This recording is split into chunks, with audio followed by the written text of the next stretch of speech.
Olá, muito boa tarde. O corte no número de turmas em escolas não estatais com contratos de associação coloca uma vez mais em debate o contributo do ensino privado na educação. Um tema investigado pelo convidado do programa Eclésia de hoje, Jorge Cotoviço, secretário-geral da Associação Portuguesa de Escolas Católicas, com quem vamos analisar referências da história e a situação na atualidade. Engenheiro Jorge Cotoviço, muito boa tarde. Obrigado por estar no programa Eclésia. Os dados da atualidade são muitos e muitas vezes contraditórios. Vamos começar esta nossa conversa a partir do que diz a história sobre o contributo das escolas privadas na educação. Um tema que investigou e que está publicado neste livro. As escolas foram aparecendo como suplentes das escolas estatais ou de que forma é que surgiram esses projetos educativos? Talvez fosse bom, assim, em poucos minutos, eu historiar como é que apareceu a escola no nosso país, na nossa nação. Surgiu precisamente à sombra de conventos e à sombra de paróquias. E, portanto, a escola começou por ser uma escola católica. Isso nos primórdios do ensino, da formação. Quando apareceu Portugal. E, portanto, a primeira rede pública que houve de escolas foi criada praticamente pela Companhia de Jesus, no século XVI. Curiosamente, os jesuítas tentaram abrir as suas escolas também a outros estratos da população, que não são aqueles que queriam seguir a via religiosa. Portanto, eram autênticas escolas públicas. Mas depois, no século XVIII, o Marquês de Pombal quis acabar precisamente com essa rede que estava instalada. Era uma rede débil, mas era a primeira rede pública que havia de ensino. Portanto, que tem na sua raiz precisamente as escolas privadas, neste caso, católicas. E depois sabemos a história a partir de Marquês de Pombal, quer dizer, o pensamento pombalino continua hoje nas mentes de muitos políticos. Portanto, depois acha que isso está em causa com o debate sobre a Sim, sem dúvida, é uma questão ideológica, que vem do iluminismo e que acha que deve ser o Estado a garantir e a prestar este serviço público de educação. E não dar oportunidade à sociedade civil e à Igreja de prestar este serviço. Mas é interessante que, apesar desta asfixia que houve com o Marquês de Pombal, o ensino privado continuou a existir no nosso país, designadamente as escolas congregacionais. Isso aconteceu porque eram precisas, porque não havia outra oferta? Não havia outra oferta. Houve outra oferta muito, muito frágil, muito débil de ensino público, não é? E a própria República tentou incrementar o ensino público, mas sem grande sucesso. E depois, durante o Estado Novo, foi naturalmente o ensino privado que mais educou a população portuguesa. Para ficar com uma ideia, na década de 60, 60% dos alunos que estavam nos liceus frequentavam estabelecimentos de ensino privado. Muitas delas eram escolas católicas ou escolas de matriz cristã. Mas, curiosamente também, durante o Estado Novo, nunca houve assim grande simpatia pelo ensino privado. Até 1973, nunca houve subsídio nenhum às escolas do ensino privado. E, portanto, houve uma tolerância de Salazar relativamente às escolas do ensino privado, mas nunca houve grande apoio. Aliás, nunca houve apoio absolutamente nenhum. Só Veiga Simão, em 1973, começou a celebrar os primeiros contratos, chamados contratos de gratuitidade, aproveitando as escolas privadas que estavam em zonas carecidas de escola estatal. E, portanto, onde não havia, aproveitou aquelas que existiam. E em 74, portanto, antes do 25 de Abril, havia cerca de 300 escolas privadas que já tinham algum subsídio. Unicamente 27 é que tinham os tais contratos de gratuitidade. Após o 25 de Abril, dá-se, enfim, naquele período revolucionário seguinte, o PREC, um período muito, muito conturbado. Agora comparamos este período também a esse período pós-25 de Abril, curiosamente e infelizmente, mas durante o final da década de 70, todos os governos aproveitaram a rede instalada do ensino privado. E, portanto, isto culminou em 1980 com um novo estatuto do ensino particular e cooperativo, em que aí pela primeira vez aparecem então instituídos os contratos. Contratos de associação, precisamente para serem estabelecidos com as escolas onde havia falta de escolas estatais ou onde a rede estatal estava saturada. Uma coisa e outra. Portanto, aí existe um cariz supletivo do ensino privado. Mas curiosamente, no Estatuto de 2013, deixou de haver esse cariz supletivo. Portanto, o Sr. Secretário de Estado fala muito do Estatuto, nas origens do Estatuto de 1980, da Lei 979, em que realmente fala que as escolas deviam ser celebradas para suprir as carências do ensino estatal, mas esquece que no novo Estatuto de 2013 diz concretamente assim: os contratos de associação integram a rede de oferta pública de ensino, fazendo parte das opções oferecidas às famílias no âmbito da sua liberdade de escolha no ensino do seu educando. E esquecem-se os governantes precisamente nisto. Portanto, o atual Estatuto, a coberta do atual Estatuto, as escolas com contrato de associação, elas também servem, no fundo, a liberdade de escolha dos pais. Mas como compatibilizar esse Estatuto do ensino particular e cooperativo com a constituição de uma rede escolar prevista na Constituição, uma rede escolar pública? Paulo, ainda bem que pega na Constituição, porque a Constituição, em 1976, fala realmente que o ensino particular e cooperativo é supletivo do ensino público. Eu não gosto nada de dizer ensino público, gosto mais de dizer ensino estatal e ensino não estatal. E escolas públicas estatais e escolas públicas não estatais. Mas pronto, comumente é dito sempre escolas públicas e escolas privadas. Portanto, a Constituição de 1976 fala efetivamente do caráter supletivo das escolas privadas. Mas depois a revisão de 1982 desaparece esse conceito da supletividade. É mesmo arriscado e portanto, fala concretamente que o Estado fiscaliza o ensino particular e cooperativo, quando em 76 dizia o Estado fiscaliza o ensino particular supletivo do ensino público. Portanto, o conceito de supletividade desapareceu em 82. Não desapareceu, infelizmente, na prática, esse conceito, não é? Portanto, no entanto, afirma-se a constituição da tal rede pública de escolas estatais em todo o país. Agora, a interpretação do artigo 75 da Constituição, cada um interpreta à sua maneira. Quem acha que público significa estatal, é sinónimo estatal, então acha que, quando o Estado diz, no artigo 75, diz que o Estado tem que criar uma rede pública de estabelecimentos, acha que deve ser estatal. Escolas estatais. Só que o serviço público não tem que ser exercido forçosamente por escolas estatais.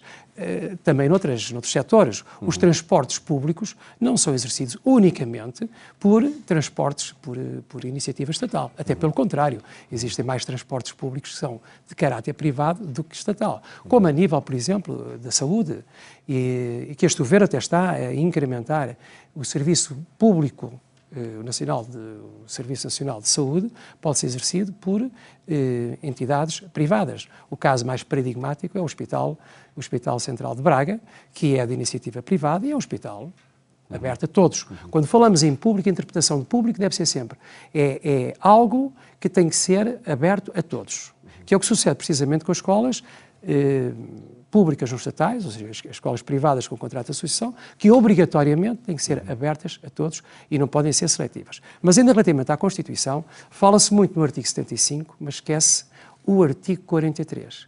E o artigo 43 da Constituição diz claramente que o Estado garante a liberdade de aprender e de ensinar. Ou seja, como é que o Estado pode garantir a liberdade de aprender e de ensinar quando não cria condições para que todos tenham acesso a essa liberdade? O que a Constituição, o que alguns interpretam da Constituição, é que o Estado diz aquilo, mas esta garantia da liberdade de aprender e de ensinar é só para os ricos, o que não pode ser. É o contrassenso. Aí seriam as escolas privadas sem qualquer tipo de apoio por parte do Estado. Obviamente, que é aquilo que sucede na prática. Quer dizer, aquilo que os atuais governantes têm dito é quem quiser, e parte da opinião pública, quem quiser escolher, que pague. Não está correto isto. Então e os pobres? Os pobres não têm direito a escolher? Só os ricos? Por outro lado, quem escolhe a escola pública ou estatal, quem tem esta possibilidade de escolher a escola estatal também devia pagar.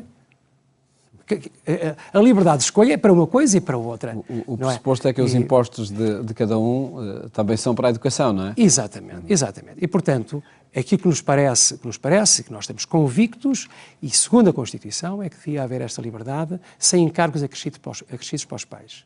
Muitas escolas do ensino privado queriam também ter apoios do Estado mais significativos. Tem o apoio de contratos simples, que é um apoio muito pouco significativo, que atinge uma franja muito pequena dos pais e, portanto, essas escolas também têm direito a ter o apoio a 100% do Estado. No âmbito, ou no universo das escolas católicas, todas as escolas católicas deviam ser escolas abertas a todos, pela sua essência. E até deviam privilegiar precisamente os pobres. Portanto, todas as escolas católicas deviam ter o apoio a 100% do Estado. E já falaremos com mais detalhe enfim, na repercussão que esta medida está a ter também, especificamente nas escolas católicas, e sobre esse debate que é relançado sobre a liberdade de ensinar e de aprender. Gostava ainda de retomar esse fio da história acerca do início dos contratos de associação. Quem os solicitou? Os contratos de associação foram sempre, a celebração dos contratos com as escolas foram sempre da iniciativa do Estado. Em 1980, ou antes, já disse que começou em 1973, foi o Estado a suplicar às escolas privadas para receberem os alunos gratuitamente. Por carência da rede escolar pública. Por carência da rede escolar pública. Estatal. Exatamente. Porque houve também, entretanto, na década de 70, deu-se também o aumento da escolaridade obrigatória para 9 anos. E, portanto, isso, no fundo, causou grande pânico na rede estatal, porque não estava preparada para isso. O primeiro contrato de associação foi celebrado precisamente com o Instituto Nuno Álvares, em Santo Tirso. Curioso, em 73, com Veiga Simão. Não se chamava contrato de associação, o tal contrato de gratuitidade, e foi a primeira escola. Curiosamente, uma das escolas mais afetadas agora com este corte, porque uma escola que serviu sempre àquela população, privilegiando sempre os mais pobres, está, neste momento, não foram cortadas todas as turmas do 5º ano, do 7º ano e do 10º ano. Quer isto dizer que dentro de, no máximo, 3 anos, o Instituto Nuno Álvares, que acolheu sempre aquelas populações ali à volta, tem só duas possibilidades. Ou fecha, ou então tem que cobrar propinas aos pais. Portanto, vou reafirmar isto. Sim. Foi o Estado sempre que pediu. Eu costumo às vezes dizer que pediu às vezes encarecidamente, quase que se ajoelhando, pedindo às escolas para aceitarem turmas. Estou-me a lembrar, inclusivamente, das escolas que estão situadas nas cidades. Viseu, Coimbra e Leiria. Curiosamente, a escola de que eu sou responsável, o Colégio Conciliar de Maria Imaculada, em Leiria, foi a primeira escola situada nas cidades, coisa que nunca tinha sucedido antes, nas cidades, a ser solicitada para receber turmas. Na altura, 7 turmas, porque a rede estava saturadíssima na cidade, como ainda acontece hoje. Coimbra foi logo a seguir e Viseu. E Coimbra é uma das cidades que neste momento está a ser atacadíssima, não só pelo governo, mas também pelos sindicatos, dizendo que, afinal de contas, não precisamos daquelas escolas. O que é que o Estado fez, entretanto? O Estado solicitou ajuda a estas escolas, mas, entretanto, habilmente e estrategicamente, foi construindo escolas em sítios localizados, muitas vezes, junto de escolas privadas com contrato de associação, ou então requalificou e ampliou as escolas que estavam mais ou menos perto. Não era esse o seu dever? Não de maneira nenhuma. Devia aproveitar, por racionalização dos recursos, devia aproveitar a rede não estatal, ou seja, a rede privada. Aliás, a Lei de Bases do Sistema Educativo diz precisamente isso. Diz que, pelo menos a Lei de Bases do Sistema Educativo, mas há outros normativos a dizer isso, que as escolas privadas, as escolas particulares e cooperativas, é assim que diz textualmente, fazem parte integrante da rede escolar e devem ser tidas em conta por uma questão de racionalização dos dinheiros públicos. Então o Estado nunca devia ter feito isso. Alguns dizem assim, mas porquê é que se construíram também na década de 90? Construíram-se colégios privados, escolas privadas com contrato de associação, algumas delas mais ou menos perto de escolas estatais. Foi porque o Estado autorizou. E o Estado é uma pessoa de bem. E não foi o Estado, quando se fala o Estado, não é só o Ministério da Educação. O Ministério da Educação é o Ministério das Finanças, é o Tribunal de Contas, etc. Portanto, é tudo transparente relativamente a isso. E o Estado devia respeitar, precisamente, essa iniciativa que houve por parte dos proprietários que construíram, nessa altura, as escolas. Nas escolas católicas não sucedeu isto. As escolas católicas foram aproveitadas aquelas que existiam. Agora já estou a falar de escolas privadas que não confessionais. É da opinião, então, que tanto as escolas estatais como aquelas da iniciativa privada deveriam ter sempre como critério de avaliação para possível construção ou ampliação a necessidade da rede no local. E o mesmo critério deveria servir para exatamente. As duas, com este inverno demográfico que nós estamos a assistir e, portanto, com a queda da taxa de natalidade, o que é que se foi verificando? Uma quebra acentuada de alunos. E aqui, então, entra outro aspecto, que é a escolha dos pais. Porquê é que os pais preferem a escola privada com contrato de associação em detrimento da escola estatal?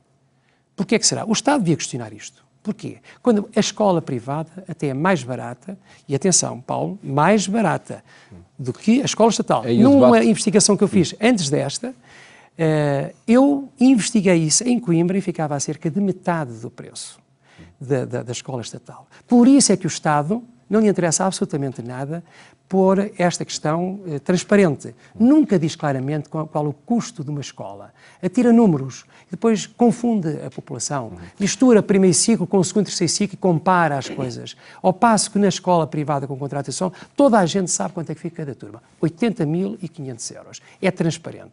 Portanto, a transparência existe, é no ensino privado. Não existe transparência nenhuma. As opiniões vão sendo diferentes, mesmo agora a propósito do debate que está em curso sobre os custos, mais caro, mais barato, no público ou no privado. Acredito que diferentes indicadores também têm de ser tidos em conta para essa avaliação. Em todo caso, aquilo que referia, Eugênio, que tu viste sobre a escolha dos pais. De facto, o tal artigo da Constituição que referiu há pouco, a liberdade de ensinar e de aprender, pressupõe uma escolha que continua a não ser possível, ou cada vez menos possível, também com este corte. Exatamente. No que concerne ao ensino privado. Porque os pais têm a liberdade de escolha de uma escola estatal.